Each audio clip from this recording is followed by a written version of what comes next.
kayo. Ito yung pamasahe. Bilis na. Uwi na kayo ng probinsya. Tingin mo, hanggang kailan tayo dito? Hindi ko rin alam, Be. Be, sana bumalik na tayo sa dati, no? Yung walang nanggugulo sa atin. Oo nga, Be. Sorry, pati kayo nadamay. Ano ka ba, Be? Okay lang yun. Ang importante, walang masamang nangyari sa'yo. Salamat, Be, Kasi bakit pa ako nagselos kay Ogie? Di sana nangyari to. Selos?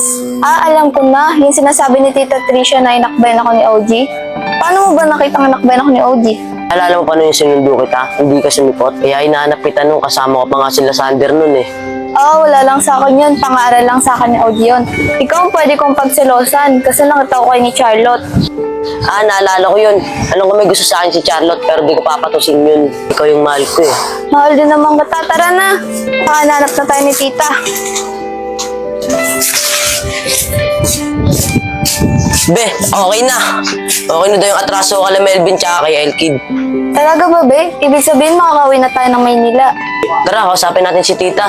Paalam tayo, uwi na tayo Maynila. Sige, Be, tara. Be, sigurado miss na miss ka na ng mama mo. Sigurado yung Be, miss na miss natin si mama. Tagal namin hindi nagkita eh. Kaya ikaw, Be, magpakatino ka na. Nakalak. Oh, Ma?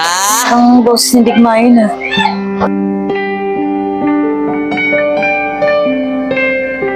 Oh, Hana, Digma, nandito na pala kayo. Oo, ma, sobrang traffic. Grabe. Ano pang ginagawa niyo? Pumasok na kayo. Sige na, magpahinga na muna kayo. Muna kayo. Sigurado pagod kayo sa biyahe. Tita, may sasabihin nga po pala si Digma. Ano yun? Kasi tita nangako po sa akin si Digma na magbabago na daw po siya. Di ba, Be? Oo, ma, promise. Mabuti naman, Digma. Paano? Uminom muna kayo ng tubig. Magluluto muna ako ng pagkain. Oh, Be. Promise. Ano ka ba? Hindi na ako tayo iwan, no?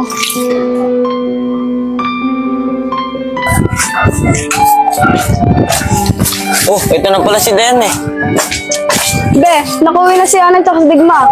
Talaga? Asa sila? Ano sa kanan nila? Baka may na-miss kayo. Ayun na pala yung dalawa eh. Motor sa son. Ebe. Kami hindi nagpakita. Miss ka namin ah. Pogi mo pa rin. Namin, Digma, magtino ka na. Huwag ka na bumalik sa dati. Tol, di ko na ulitin yun. Nakiiwan ni Ana, di ba? Uy, tama na yan. Baka lang gaming kayo. Ang sweet niyong dalawa. Tol, may na-miss ba kayo? Oo, may na-miss din ako. Si Boy. Oo nga no, nakamiss din si Bay. Naalala niyo pa yun, lagi natin sa 23 pa. Tol, naalala na lagi. Kung gano'n naman din pala, tara, dalawin natin sa sementeryo. Tara! Tara! Be, sama ka sa akin. May pupuntahan tayo. Saan naman tayo pupunta? Basta, sumama ka na lang. Paalam tayo kay mama. May pupuntahan lang po kami ni Digma saglit. Saan naman kayo pupunta? Ikaw nga po alam dito kay Digma, ang kulit eh. Basta, huwag ka na magtanong, ma. Uuwi rin naman kami kagad eh. Sige na, huwag kayo magpagabi ah. Hindi po, ma.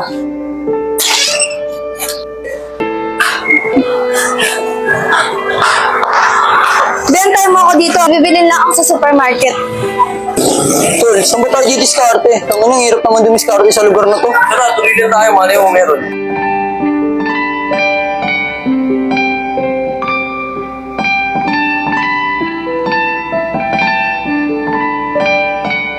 Tol, di ba si Digma yan? Oo, ano? Tara, bilayin na natin. Tara. Nagugas niya muna ako ng plato. Bago ko tapusin to. Sabi ko kay Digma, ilabas na ito. Talaga tong batang to.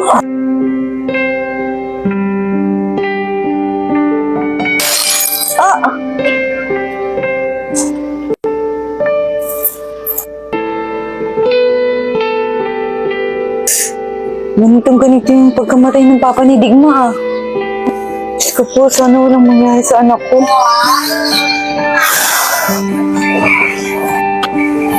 Hoy, Digma!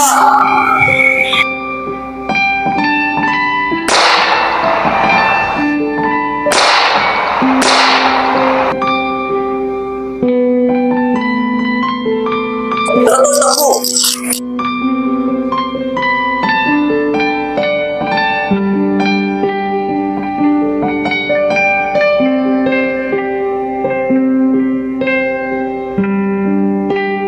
Digma!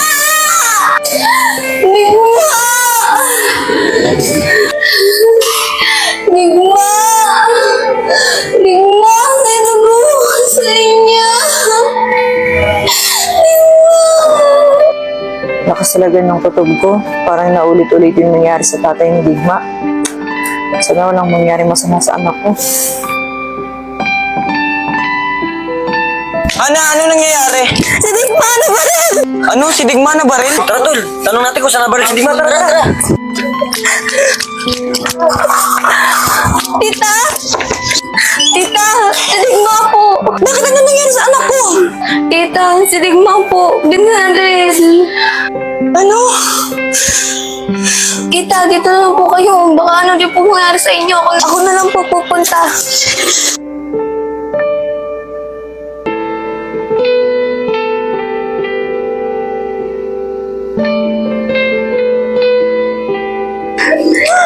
Tara na, samahan ka namin. Tara, bilisan mo.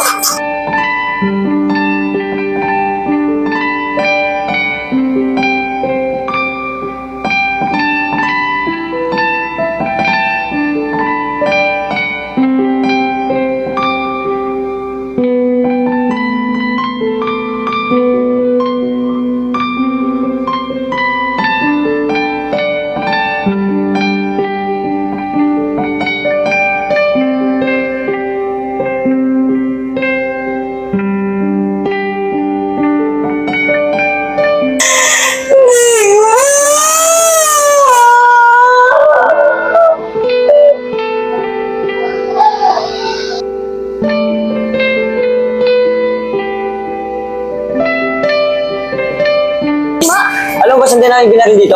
Ah, wala na. Dinala na sa ospital. Tara na, punta natin sa ospital.